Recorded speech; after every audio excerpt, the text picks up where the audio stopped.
सुनसान कमरा और उसके कोने से सटी टूटी खटिया पर वरुण लेटा था।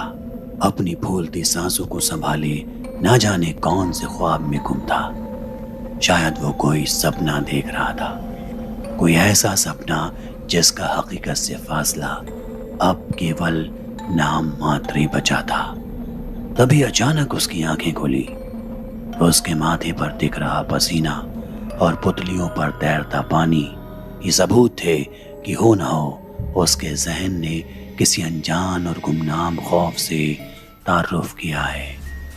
उसके होठों पर बस एक ही लफ्ज बार बार लौट रहा था, वो था वो पानी वाला राक्षस।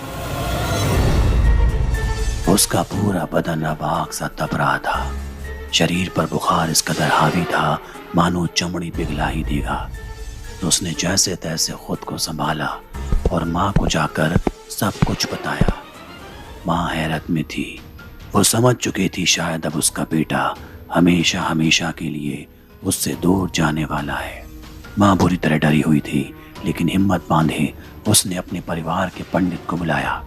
कुछ ही वक्त का इंतजार और पंडित उस कमरे में दाखिल हुआ। उसका दायां पैर उस कमरे की जमीन पर पड़ने के साथ ही उसे महसूस हुआ कि यहाँ सब कुछ सही नहीं है। कोई गुमनाम सी परछाई है जो वरुण के पीछे है। उसने वरुण को अपने पास बिठाया और पूछा, कल रात तुम कहाँ थे? वरुण अब भी सदमे में था। खौफनाक सी आवाज उसके कानों में गूंज रही थी।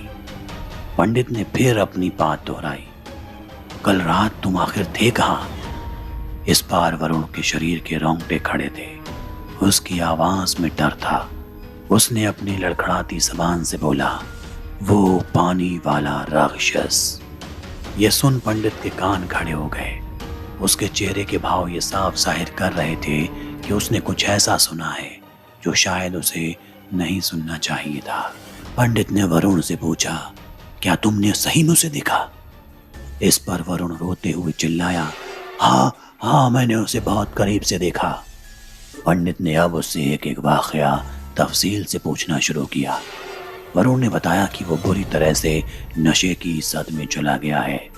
जब भी रात में उसकी माँ सो जाया करती, वो उठकर घर के बाहर एकांत में शराब और सिगरेट का सेवन करता है।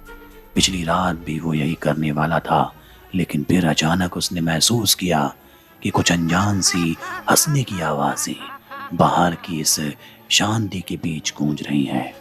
जब उसने इस आवाज की तरफ गौर किया तो उसने देखा कि करीब 8-9 लोग हाथों में करथी लिए जोर जोर से हंसते हुए उसे अंतिम विदाई दे रहे हैं। वरुण को यह मंजर बहुत ही डरावना लगा। उसके मन में पहला ख्याल इस झुंड का पीछा करने का आया। उसने यही किया। पीछा करते करते वो एक सुनसान तालाब के किनारे पहुंचा, जहां अचानक वो लोग गायब हो गए। मगर जब एक अजीब सी बेचैनी भरे मंजर ने उसे चारों तरफ से घेर लिया, चारों तरफ खामोशी और अंधेरी भरी गुमनामी। तभी अचानक तालाब में अजीब सी हलचल हुई। वरुण ने पीछे मुड़कर देखा तो वहां कोई नहीं था। उसे लगा तालाब में कोई मेंढक या मछली होगी। उसने नजरअंदाज करते हुए अपनी जेब से सिगरेट का एक पैकेट निकाला और माचिस से सिगरेट जलाई। तभी अचानक आग की रोशनी में उसे अपने पास कुछ दिखाई दिया, लेकिन जब उसने गौर से देखना चाहा तो वहां कोई नहीं था। उसे लगा कि शायद ये सब उसके मन का वहम है, और फिर उसने सिगरेट का एक कश लिया। अचानक उसे महसूस हुआ जैसे उसके करीब कोई है, जिसकी सांसों की आवाज उसके कानों तक सुनाई दे रही है। जैसे ही उसने पलट कर देखा तो वहां एक अजीब सी शक्ल की परछाई थी, जिसकी आंखें बिल्कुल नीली चमक रही थी। उसके हाथों के पंजे बेहद लंबे और दांत किसी छुरे की तरह धारदार थे। वरुण ये देख बुरी तरह घबरा गया। वो कुछ समझ पाता इससे पहले ही वो परछाई वरुण के बेहद करीब पहुंच चुकी थी। वो कौन था? ये सवाल उसके मन में बार बार शोर मचा रहा था। वरुण की सांसें फूलने लगी। उसने आज से पहले ऐसा कुछ नहीं देखा था कि तभी उस परछाई का एक हाथ वरुण के सीने पर पड़ा और उसके नाखूनों से एक गहरा घाव उसके सीने पर छप गया। वो अपनी पूरी ताकत लगाकर वहां से भागा, लेकिन वो जितना भी तेज भागने की कोशिश करता, वो परछाई उसके बेहद करीब आती जा रही थी। तभी कुछ ही देर में वो अपने घर पहुंच गया और वहां जाकर चादर ओढ़ कर लेट गया और फिर सुबह हो गई। अपने बेटे की आप बीती सुन माँ बेहद परेशान थी। उसने पंडित से पूछा कि आखिर ये क्या है, क्या वरुण सच कह रहा है? तब पंडित ने खुलासा किया एक ऐसी खौफनाक कहानी का जिसे सुनकर पूरी तरह से सभी सहम गए। पंडित ने बताया कि उनके बाबा बताया करते थे कि कई साल पहले गांव के इस तालाब में एक राक्षस का बसेरा है। वो आते जाते राहगीरों को या फिर गांव में रहने वाले लोगों को अक्सर डराकर मौत के घाट उतार दिया करता था। लेकिन पूजा पाठ के बाद अचानक ही गांव में सब कुछ शांत हो गया।